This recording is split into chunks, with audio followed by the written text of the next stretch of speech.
Canada says it is trying to make contact with a second Canadian being investigated by China on suspicion of harming its national security. News that businessman Michael Spavor was missing emerged soon after the arrest of ex-diplomat Michael Kovrig. Tension between China and Canada has grown since it arrested a Chinese businesswoman at the request of the US. Meng Wanzhou, chief financial officer at telecoms giant Huawei, could face extradition as a consequence. She is suspected of violating sanctions on Iran through Huawei, its business dealings. China has threatened unspecified consequences if she is not released.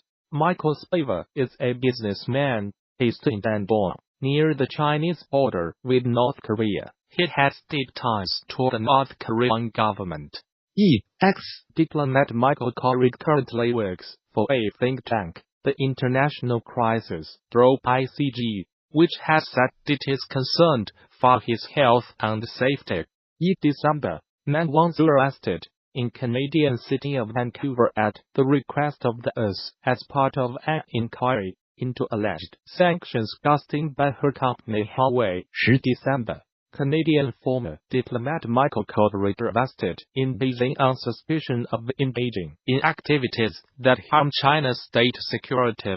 11 December, Meng Wanzhou released on bail but still faces the prospect of extradition to the US. 12 December, Canada announces that a second Canadian, later named as businessman Michael Spavor, is missing in China. China confirms he is being likewise investigated over activities that endanger China's national security. Both men were apparently detained following the arrest of Ms Meng. Although after the detention of Mr Kovrig, Canada said there was currently no explicit indication of any link. Canadian officials said the reason for Mr Kovrig his detention remained unclear, while Chinese state media have reported that he is being held on suspicion of engaging in activities that harm China's state security. At a news conference in Ottawa on Wednesday, Foreign Minister Chrystia Freeland said Mr Kovrig, his case, had been raised directly with Chinese officials. Foreign Ministry spokesman Bérubé confirmed that Mr Spavor was presently missing in China after Ms Freeland said a second Canadian had contacted them earlier in the week because he was being asked questions by Chinese authorities. Canada is working hard to determine Mr Spavor's whereabouts. Mr Bérubé said. Chinese state media confirmed on Thursday that, as with the previous arrest, Mr Spavor was under investigation on suspicion of engaging in activities that endanger China's national security. Mr Spavor runs an organization called Peak to Cultural Exchange, which organizes business, culture, and tourism trips to North Korea. He is a regular visitor to North Korea and regularly comments in the media on Korean issues. He is particularly well known for helping to arrange the visit by former NBA star Dennis Rodman to North Korea. In 2013, Rodman is a personal friend of North Korean leader Kim Jong-un. One of Mr Spavor's last tweets on Sunday said he was about to travel to Seoul in South Korea, but he did not arrive on Monday as planned. The former Canadian resident was detained in Vancouver, where she has family and property connections. She was granted bail of $10 on Tuesday but could still be extradited to the US. The US has been investigating Huawei, one of the world's largest smartphone makers, since 2016, believing that it used a subsidiary to bring us manufacturing equipment and millions of dollars in transactions to Iran illegally. The Supreme Court of British Columbia was told Ms Meng had used a Huawei subsidiary called strik to evade sanctions on Iran between 2009 and 2014. She had allegedly misrepresented strik as being a separate company. Ms Meng faces up to 30 years in prison in the United States if found guilty of the charges. The Canadian court, China, and Huawei insist that she has not broken any laws. A crash involving a high-speed train at a station in the Turkish capital Ankara has killed at least 9 people and injured 47.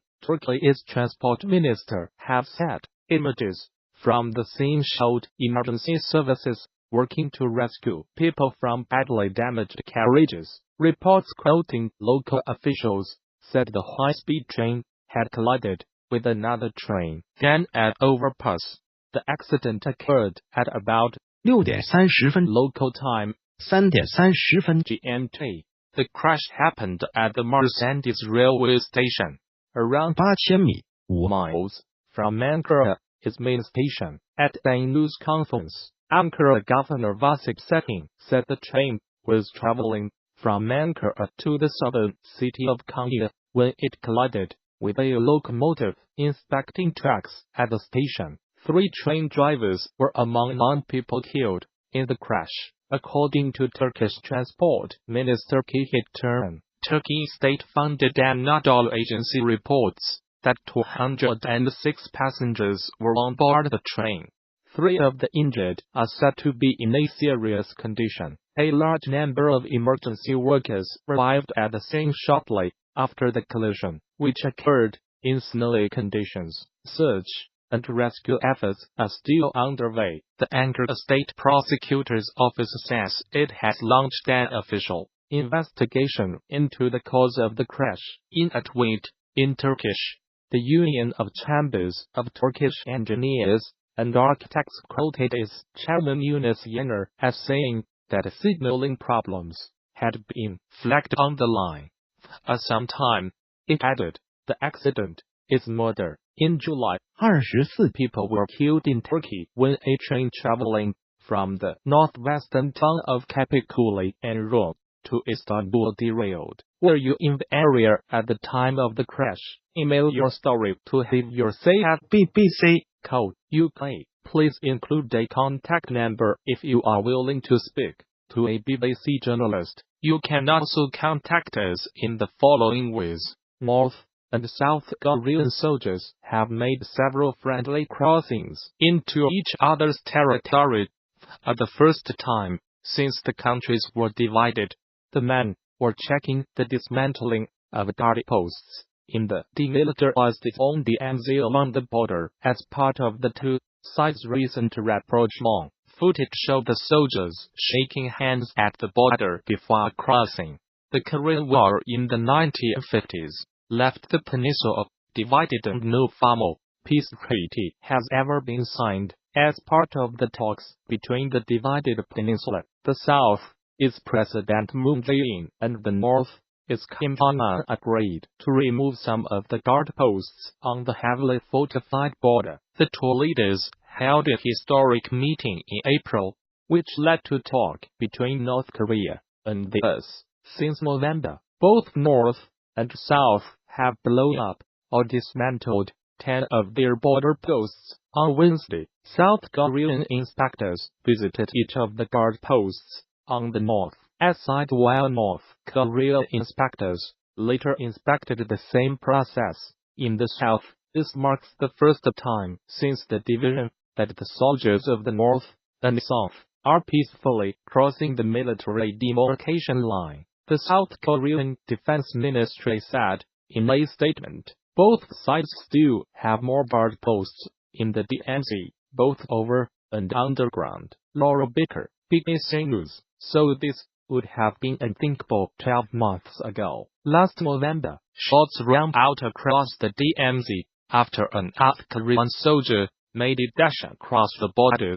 Now the two sides are shaking hands, exchanging cigarettes and walking into each other's territory peacefully for the first time. Seoul hopes that these small steps will be irreversible and it will become difficult for either side to backtrack on what they believe is a path towards peace. But the insurmountable obstacle remains the North its nuclear weapons. The US maintains it will never allow any agreement to formally end the Korean War, nor will it lift economic sanctions imposed upon the North, while the Kim regime poses a nuclear threat. So yes, applaud these images and the progress that they represent. But it is worth keeping in mind just how very far this potential peace process has to go. Last month a train traveled from South Korea across the border into North Korea for the first time in decades, as part of a commitment by the South to help the North modernize its rail network. There has been speculation Mr. Kim could visit Seoul this year, but the South's government earlier this week said that no such trip was expected before 2019. Despite its misleading name, the DMZ is one of the world's most heavily fortified places.